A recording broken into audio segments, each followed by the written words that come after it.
گزشتہ دنوں ڈیرہ غازی خان کے تھانہ صدر کے علاقہ کوٹ ہیبت میں جنازہ کے قافلے پر فائرنگ کا واقعہ پیش آیا، جس کے نتیجے میں ایک شخص حسین جاں بحق جبکہ لالو نامی زخمی ہو گیا تھا۔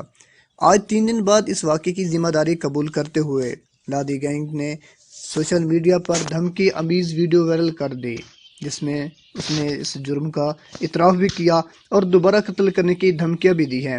یہ ابراہیم لادی گینگ کا سرغنہ ہے، جو کہ خدا بخش لادی کے قتل ہونے کے بعد اب اس نے اس جرائم کی دنیا کا دور سنبھالا ہوا ہے۔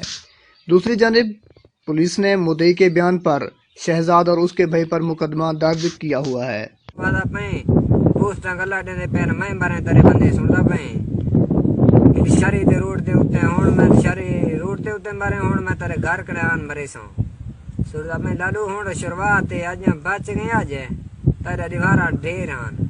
باقی ہون تیرا دیواراں تھوڑے ٹینشن ننگن میں جیندہ آلے شاکر جا تو دیوار میں تیرے فون کی تے میں کہ دو کیج بھرا کر کے مارے خدا بشکو میں جیندہ آلے مارے کہنے میں گیا۔